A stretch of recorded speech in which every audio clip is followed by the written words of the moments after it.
moment when it is off to the moment when it is pointing and observing, it can do that in 8 seconds. It's one of the fastest telescopes in the world. So this way you can study transient phenomena, such as, for example, gamma ray burst. Gamma ray burst is a somewhat mysterious phenomena.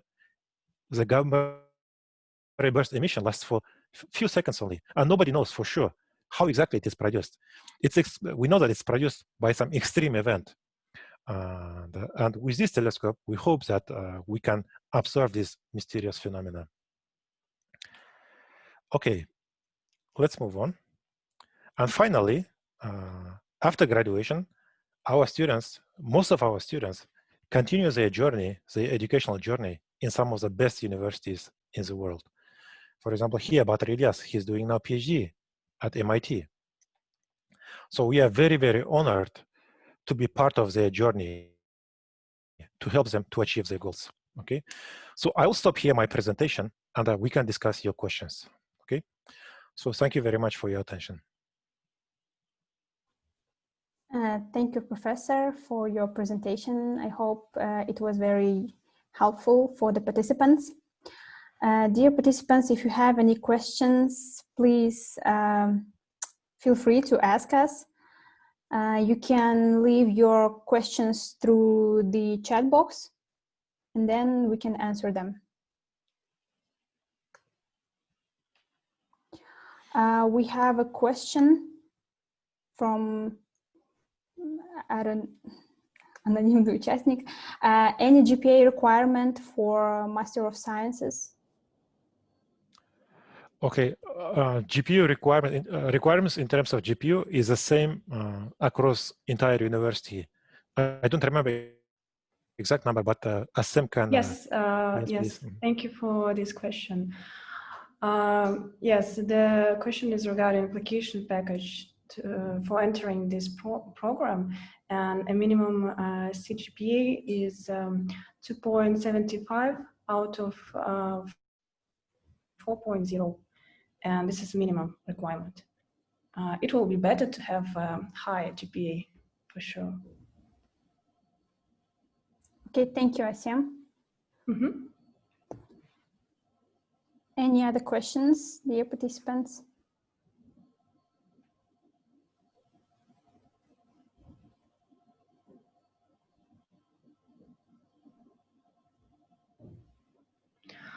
I can also maybe explain. Oh, hello. We have, yes.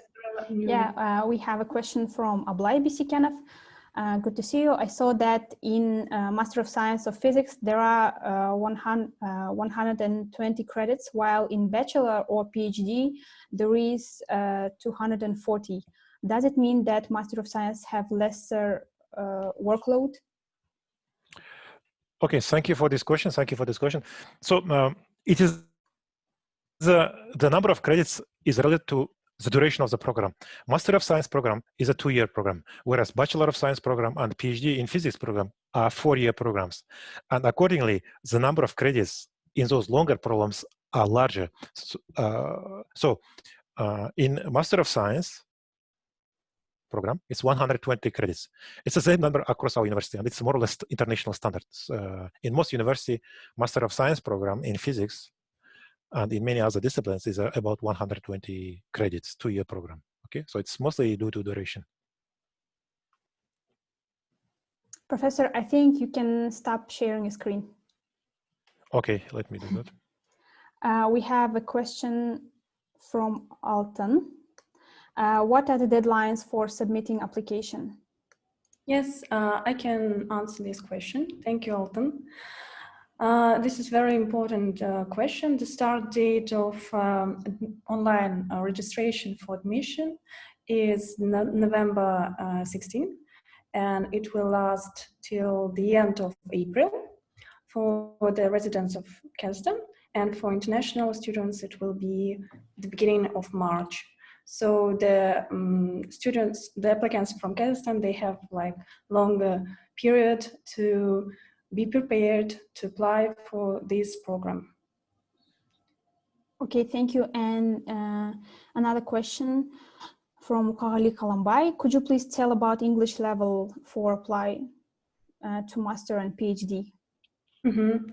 Yes, this session is for master's degree program, and I can, of course, share this information. The minimum requirement IELTS test score is 6.5 with sub-score requirements no less than 6.0. So we have also an opportunity for the applicants with like a strong knowledge in physics, but like low knowledge of English. And this one is NUZIP, Nazarbayev University 0 year of master's program. And for this program, the IELTS test score is 5.5 with sub-score requirements no less than 5.0. This program is a 2-semester full-time intensive English and content course program. It is provided by Nazarbayev University for conditionally enrolled students. It means that when you apply for this program, I mean Master of Science in Physics, you can be selected whether to be admitted to the main program or to NUZIP.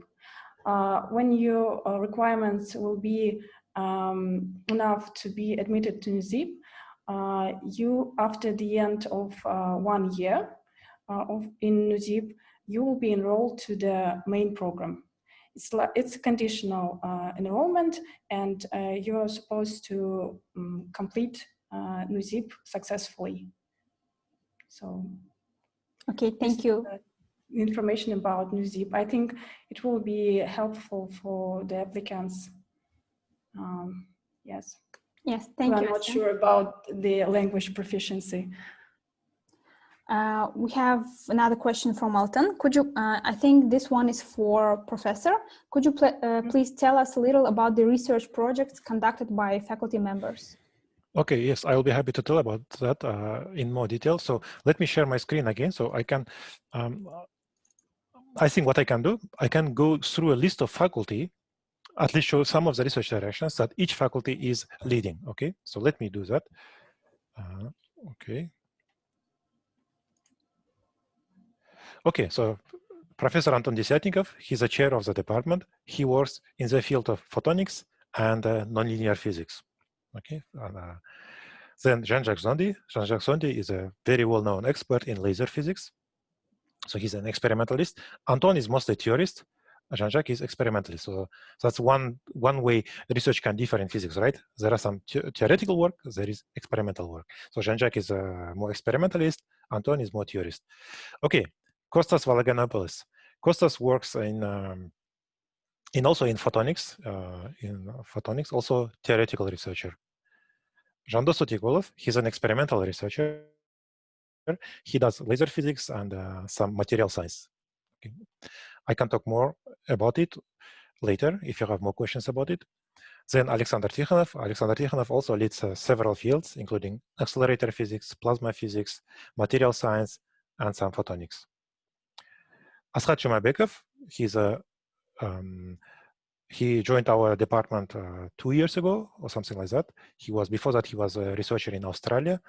His field is broadly speaking, nano technology.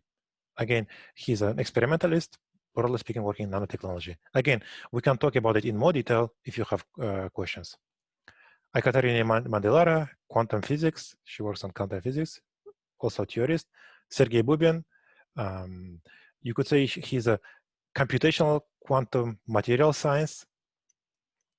Also, so he's a computational guy. He does his simulations on the supercomputers from theoretical side, not experimental. Daniela Malafarina. Daniela Malafarina studies general relativity, the physics of black holes, cosmology, things like that. He's also a theorist. This is me. I'm an astrophysicist. I do a lot of hydrodynamics. My main tool is equations of hydrodynamics. I study different hydrodynamic phenomena. I am also a theorist and also a bit of a computational guy. I also use supercomputers to do simulations. For example, on your screen, you can see one example from one of the simulations that I performed several years ago on some of the largest supercomputers at that time. Michael Good also works in general relativity and quantum fields in curved space-time, also theorist. Okay, so this is just some examples. Then we have some new faculty. I didn't have time to include their slides yet. His name is Victor Bruce. And finally, I want to make a remark that if you have any questions about any of these fields, I went through them very, very quick, just to show all this variety of research fields that are available. But if you have any questions about any of these fields, what you can do, you can contact these professors. You can find their email on our website, and they will be very happy to answer your questions about their fields. Okay, all of us will be very, very happy. So don't be shy, don't be afraid to ask any questions. Okay, so that's a brief answer to the question about the research field. Yeah, thank you, Professor. And I want to add that on our website, you can find the list of research interests of each professor. So you can find what's close to you, and then you can find their email address and write them. I'm sure they will be happy to answer all your questions, and then you can get detailed information about the program. We have a question. How many students apply to the program each year, and how many of them are accepted? Okay, I will briefly answer that, but if Asim has more information, she can add after me. So I would say that this thing is a little bit unpredictable. It changes every year. I mean, situation changes every year. For example, this year, we had more applications than before because the students who were initially planning to go abroad decided to stay in Kazakhstan due to the situations that you all are aware of. And the number of places also change every year. So it's a bit unpredictable number. What is important to focus here, I would say, is not that number. The most important thing is to focus here is on working hard and studying hard. If you study hard, everything will be fine.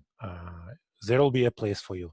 Students who study hard, we always have a place for those students. That's the most important thing here to remember.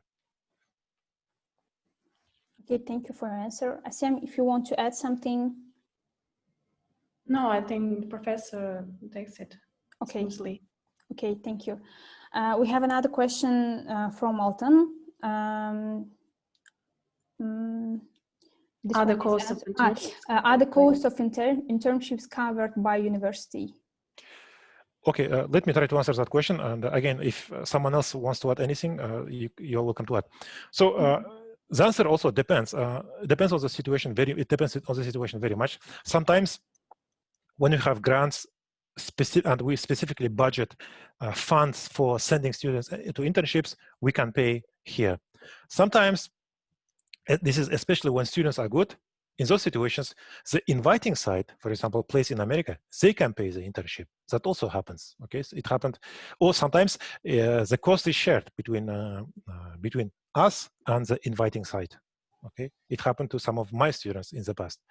So again, it depends very much. And also, as far as I know, university also has some dedicated funds for internships, which you can apply to. Okay, that's all I wanted to say on this topic. Okay, thank you. Dear participants, please don't be shy. It's a great chance, great opportunity to get detailed information from professor of the department. Professor, I have a question for you, the question that we get a lot. About the courses, like mandatory courses and elective courses. What are these? Okay, so I can talk specifically about the Master of Science program. Yes, we have, as with any program, we have some mandatory core courses that everybody have to take. And then we also provide a lot of freedom to choose different courses from different schools that you can take. You can take engineering schools. Sorry, you can take more engineering classes or more fundamental classes, mathematics classes, computer classes. It's up to you. So let me again share the screen where I show a sample program. Okay, very quickly. Okay, so I'll show it like this. Can you see this sample program? And I think you can. So here is a sample program for Master of Science program, okay? So first year, fall semester, you have 4 different courses. These are core courses: classical mechanics, classical electrodynamics, research methods, and teaching practicum. These are core courses. Then you have one elective, a course that you can choose. When you start, we have fewer electives and more core courses, but later, as you progress to next semesters, the number of electives increase, So in the spring semesters, you will have 2 electives, 1 physics elective, 1 technical elective. Then you have quantum mechanics, statistical physics, science communication, also very important, where you learn how to write scientific publication. And then in the second semester, you start your road towards thesis. We encourage students to choose their supervisors and their research topics as early as possible. This course called thesis research is a course that aims to monitor student progress towards their thesis. Then fall semester is mostly, you have 3 courses and all of them are electives. And finally, second year spring semester, you have only thesis. You should be, this is where we expect students to be fully focused on their thesis research. Okay, so that's a brief information about the structure of the program in terms of courses and so on. Okay, thank you, Professor. And the question that we get a lot as well is about work after graduation. Where can the graduates work? Okay, thank you. This is a very important question. Yes, there are a lot of options. One option that many of our students pursue is after graduation from our master program, they can continue as a PhD, continue their education as a PhD student. Okay, that's one popular option. Other option is to work in industry. Some of them stay in Kazakhstan and work in some industry, and some of them go abroad to work abroad. There are different options.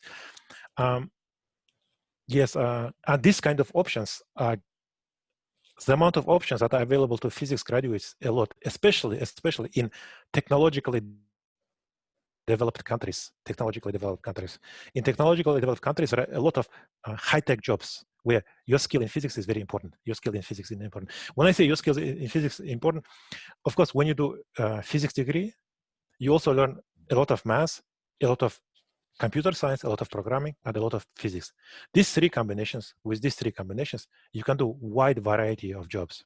And also, as Kazakhstan is transitioning towards more knowledge-based economy, more technology-based economy, the amount of jobs will keep increasing that require high level of skills in physics, math, programming. Okay, these technical skills. We have a question from Ablay Bisikenov. What kind of options we would have for electives? Okay, thank you for this question. And options for electives, let me again share my screen. We have a wide range of courses. Here is just some example. We have solid state physics, nonlinear physics, statistical physics, general relativity, advanced instrumentation. This is just some examples from the physics department. Again, our students are very welcome to take courses from other departments too. Not only other departments of our school, like math, chemistry, but also from School of Engineering. So they are welcome to take engineering classes. So across university, they can take huge variety of classes based on their interest.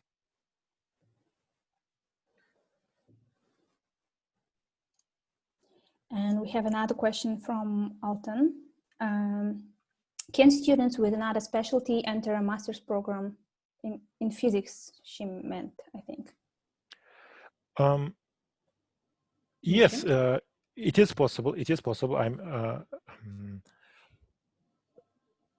From any field that is related to physics, it is possible to apply and to get admitted to our department. And we have some examples like that. For example, there is a student, I think, who did nuclear engineering, and that student is in our program right now. Okay, so from other technical fields related to physics, yes, you can apply, and you are welcome to apply. Okay, thank you for your answer. Excuse me, I would like just to maybe make it clear that if you apply for and you admitted to the Master of Science in Physics program, you are not able to transfer to another major, to another school. I mean, another major, another program, because it's not like for undergraduate programs when you are admitted to, for example, Bachelor of Science in Physics, then you can just change the majors, but in case of graduate programs, it's impossible. I think that was like, can students with not specialty and master's program in chemistry? I'm confused about this one. I think she meant physics. Mm-hmm. And we have a question from Mokhali. I have one more question. Can you tell us about the work on postdoc in your lab? What criteria do you require for an applicant? I didn't get the beginning of this question. Can you repeat the beginning of this question? Can I tell about what? About the work on postdoc in your laboratory. Okay, postdoctoral work. So it's basically, so postdoc or postdoctoral researcher is a standard position. Now it became very standard. Is a standard position in Western scientific tradition, where someone who graduated from PhD with a PhD degree, they can continue doing research in academic environment before they become a professor or before they do something else. This position is called postdoctoral researcher position, postdoctoral researcher. So that means after degree research. Okay, so it's a position of a researcher. It's a researcher with a PhD degree. And yes, in our department, we have 6 postdoctoral researchers, and they are doing different research in different fields. The aim of this postdoc, one of the main aims of this postdoctoral position is to gain more experience, to gain more research experience before they become a professor, okay? Immediately after you graduate from PhD degree, usually you don't have enough experience. Students don't have enough experience to immediately become a professor. They need to spend a few more years in different labs in the world to gain more research experience. That's the main aim of this position, postdoctoral research position, and we offer that kind of position too in our department. Okay, thank you, Professor, for the answer. And we have another question from Ablay Bisikyanov. Can you describe the life and workload of the master student in physics? Just master students that I know sometimes scare me with their stories. Can you share some of the scary stories? Maybe I can answer it in more detail. I mean, the way I look at it this way, I mean, if the program is not challenging to a student, then this program is useless. Okay. If you want to move to the next level, you have to do something challenging. You have to challenge yourself, and that's a good thing. This is how you grow. This is how you become. This is how you move to the next level. So, if you ask me, this is a good thing about a program, which means students are doing their best to become even better. It's a good thing. If program is not difficult, it's a bad thing. Okay, it has to be difficult. Okay. Okay, thank you for your answer, for your honest answer, Professor. Aidana, we have also another question from Abdimajinova. Okay. To what degree master students are involved in research during study? Thank you for your answer. Okay, so let me try to answer this question. So I assume that these students is referring to the master program.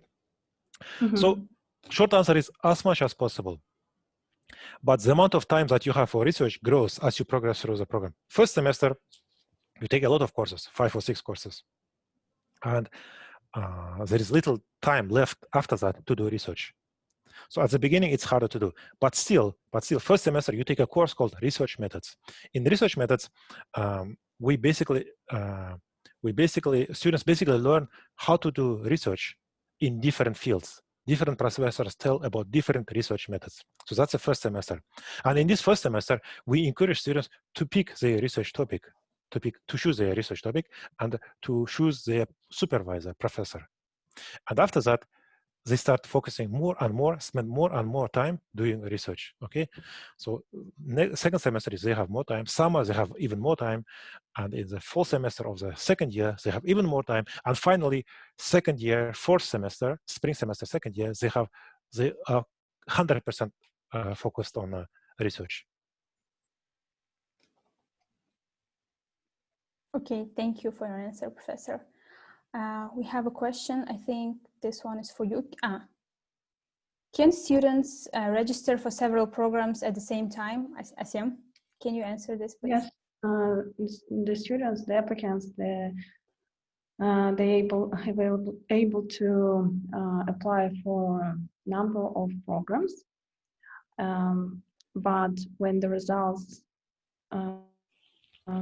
will be notified, they should choose the one program. Yes. So the answer is yes, you can register for several programs. Yes, sure. Yeah. Okay, okay. Dear participants, if you have any questions regarding the admission process or regarding the program, research and career opportunities, please feel free to ask us. Yeah, I can maybe like yeah, maybe you can introduce some. Yes, the application package requirements that I needed. First is for bachelor's degree diploma, 2 letters of recommendation from academia or work experience, applicant's CV, IELTS test score. As I already mentioned, the requirements is 6.5 with sub-score requirements no less than 6.0, and also a minimum CGPA of 2.75. Personal essay when you describe your interest, your willingness, and the reasons why you would like to be admitted to this program. And it will be better to also indicate your research interests, maybe research, maybe even thesis proposals if you have any. And yes, that's all. And also another thing that I would like to mention, that the admissions department, they ask the applicants to send IELTS and TOEFL certificates directly to Nazarbayev University email. It means that you can indicate Nazarbayev University as the recipient who will receive this certificate in electronic version, I mean. So, and also I think another important thing that will be useful for applicants is that if you have already earned a master's degree under the Public of Gas and State Fund, you are not eligible for admission under the state educational order to this program on UZIP.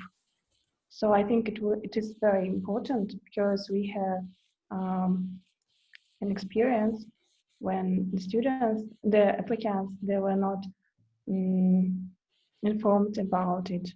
I mean, they were not informed, that they just didn't know about this important issue.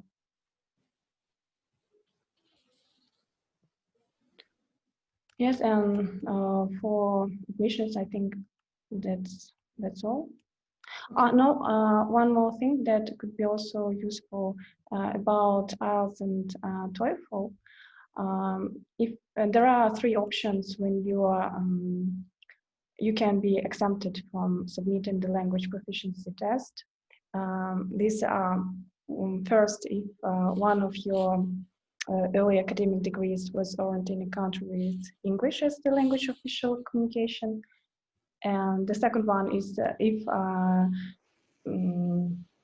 your degree was earned in a program which was officially taught in English. For example, we have in Kazakhstan international universities, and they provided courses and degrees in English.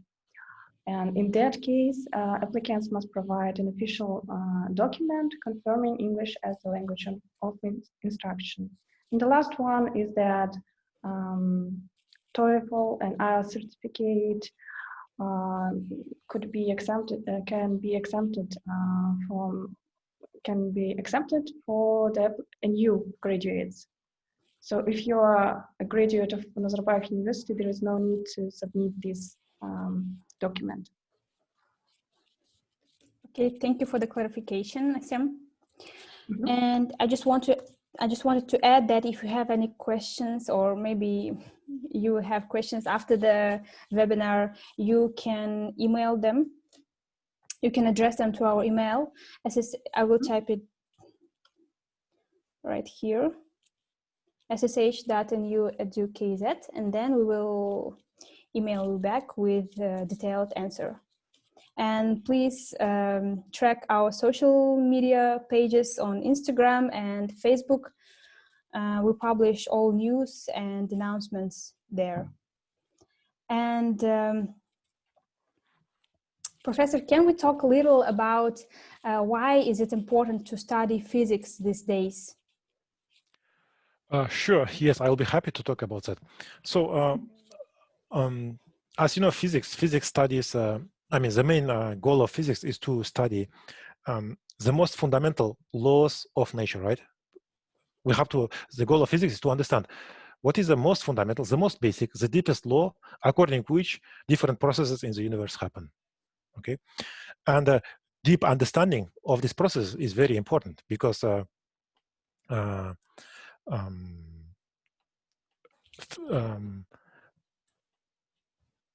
at the core, as a core, every process, it can be some process in engineering, when you design, let's say, some new processor, when you design a new laser, it's always good to know what are the limits, what are the physical laws that govern this process, This is very, very important.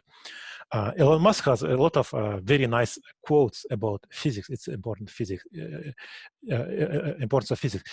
And that's exactly related to what I was saying, is that physics allows you to engage more in this first principle thinking based on these fundamental principles. You start thinking from the base, based on fundamental principles. This is a very powerful tool sometimes, because when you start from fundamental principles, you remove all the assumptions that could be wrong, all the assumptions. You start, so to say, from a clean sheet. It's a very important skill to have. It's a very important perspective to have. On top of that, in our department, I mean, when you study physics, of course, you have to have a lot of math preparation. You get a lot of math preparation. Your math skills will be very, very high. And this is also very important, because math skills you can apply to wide range of problems. And especially lately, in the last several years, and especially in the future, a lot of things are becoming more and more computerized. And in our department also, you learn how to apply scientific computing, methods of scientific computing, to solving some real problems. Okay, so that would be my answer. Okay, thank you for your answer, Professor. Dear participants, please don't be shy. Leave your questions through the chat box. And Professor, you already answered that question about the work after graduation, but can we name like several maybe areas where the graduates can work after graduation? Okay, so I can give you my own example. I can give you my own story. When I say my own, I mean story of my friends with whom we studied physics. Okay. I spent several years working in the United States, in a few institutes, and I have worked with a lot of people, roughly of my age. Some of them are older, some of them are younger, and not all of them stayed in physics. Actually, majority of the people with whom I worked, they didn't stay in physics. They decided, I don't want to stay in academia. I want to go and work in different fields. Okay, so I can give you examples where they are. One of them is in New York, and that person is working in Wall Street. They are working in banking industry. Why is that? There is a position, it's a very popular position in the banking industry. It's called position of quants. These are people who build quantitative models of markets. And it turns out there, you have a lot of physicists there, It turns out physicists know how to build models. Physicists train building models of some natural phenomena. And it turns out those skills are very good when you try to model the behavior of markets. Okay, if you don't believe me, look it up. It's called position. The name of the job is called quant. There are lots of them in Wall Street. Okay, it's Okay. Wall Street. So banking industry, that's one example. Another example, a lot of my friends moved to Silicon Valley, and I will not mention the name of the company, but that company designs this touch screen, the technology for interpreting touch screen. When you touch your smartphone, that interprets your touch, right? And there is a company that works on that. And it turns out in physics, in experimental research, you do a lot of signal processing. And that signal processing, this is exactly signal processing. When you touch your smartphone, here's my smartphone, if you touch it, this smartphone is processing this signal of my finger touching it. So the skill obtained in physics is now transferred, they are working in common. So just a few comments. And finally, final example, this is a very close friend of mine. He's now working in Berlin. He's working on a company that is working on self-driving cars. Okay, just few examples. These are just few examples. There are many other examples. Okay, Physics thank skills. you. Okay, the most famous example is Elon Musk. He's a physicist. Elon Musk. Look at what he's doing. Right. And read his quotes about physics. Okay, right. Thank you for your answer. So Okay, it doesn't mean question. that everyone should must stay in physics, like academia. Absolutely not. You Absolutely can work wherever you want. Physics is a basic principles of everything natural, basic physics. So no matter what kind of natural phenomena you are studying or designing some instrument, the laws, the principles behind it is always physics. Knowing them will make you very important and in-demand specialist. Yeah, thank you. But all the companies that you mentioned are like foreign companies. What about like our local companies? Where can the graduates work? So I'm not, okay, so local companies. So you can see the patterns of the companies where physicists went. All of these companies are very high-tech companies, okay? At some point myself, I decided that maybe I don't want to stay in science. So I explored different options and I interviewed in different companies when I was in the UK. All of these companies are high-tech companies. So physicists are in demand in high-tech companies. Okay, thank you. We have a question from Ablay Bisikenov. Ablay, thank you for being active.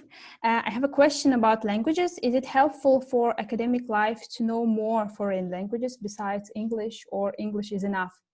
Additionally, how many languages you know? If I'm not mistaken, you studied in Italy. Can you speak Italian? Okay, so let me start from the beginning of this question. These are a few questions. So English, absolutely, the most important language in the world right now, because almost 100% of scientific publications are produced in English. Basically, 100% of every high impact work today is in English. So without knowing English, you cannot be a person who follows the latest literature, because the latest literature is always in English. Most of the books, absolute majority of the books are published in English. English is very important, okay? So that's the most important language. What other languages which are important besides English? I cannot comment about that. I think that's a little bit subjective. Different people think that it's a different languages, but what I know for sure is that English is the most important, Okay, last part of the question is a little bit personal question, and I don't like to talk too much about my personal, but I studied in Italy, and I know a little bit of Italy. I'm slowly forgetting it because I'm not using it, and that's what happens with language, right? If you don't use it, you forget it. And that's one of the reasons why I like Astana, especially. In Astana, you can speak different languages, and because there are so many foreigners, especially in Nazarbayev University, and it's a good environment. If you know some other language, good environment to maintain. But it didn't help me with my Italian, because my Italian was already too bad.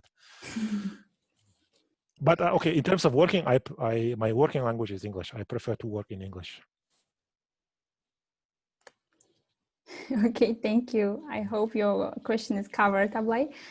We have a question from Madina. Are there any required skills and courses taken during bachelor studies that are necessary to do master's degree at NU? Okay, so I can give you some general answer to that. Generally, some good mathematical preparation is useful. Understanding of some basic physics courses are useful, like Physics 1, mechanics, electricity, magnetism, optics, wave physics, these kind of things. Some basic physics courses, some understanding of that is very important. and a little bit of programming experience is also important. But again, in our program, we try to provide additional training in all of the things that I mentioned, more advanced training. Okay, thank you. Professor, maybe do you have any advice for the participants or future applicants? I don't know, in terms of maybe interview or how to answer some questions, maybe how to behave yourself.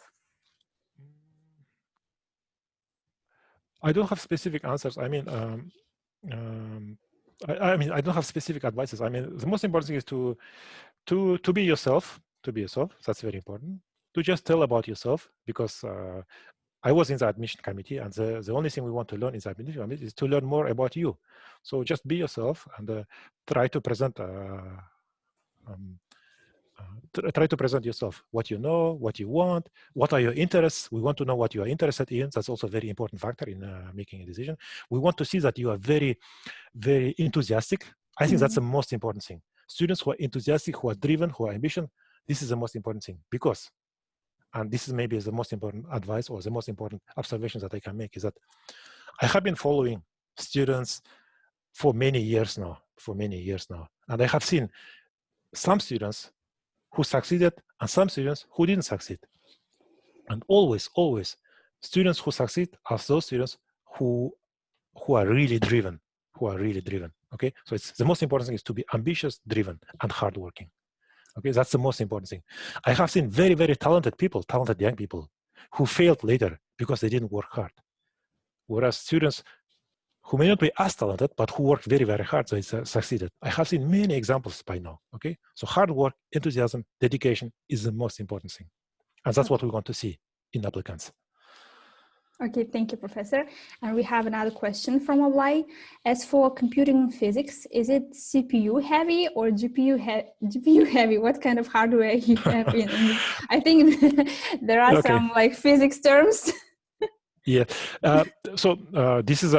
This question is very, especially important nowadays. So computing is becoming more diverse now. Okay, computing is done not only in traditional CPUs, but also in these GPUs. GPUs means graphics processing units, graphic processing units. Not only that, nowadays different companies are producing specialized accelerators for artificial intelligence calculation. So to put it, everything what I said, to put it shortly, computing becomes more heterogeneous. So computing devices becoming different. Each of these devices are optimized for different tasks, okay? In the past, like 20 years ago, if you look at supercomputers, all these supercomputers had just many, many CPUs, many, many processors. Nowadays, if you look at the supercomputers, if you look at top 500 supercomputers in the world, all of them have some kind of, in addition to CPUs, they have some kind of accelerators. They are specialized, they do very, very best some specialized tasks, okay? So it's becoming more diverse. So coming back to this question, which part is CPU heavy, which part is GPU? That depends on application. Some applications are GPU heavy, some applications are CPU heavy, okay? So that very much depends on application. You cannot give a generic answer. And I mean, that's why you have this diverse system now. Diverse because you want to exploit different tasks run more efficiently in different types of architecture. It's becoming more complicated, okay? Okay, thank you for your answer. Dear participants, we have like 5 minutes left, so please hurry up and leave your questions. And let me remind you that the SSH Virtual Open House Days will last until November 18th. And you are very welcome to register and participate in all these webinars that we prepared for you. And all information can be found on our website. And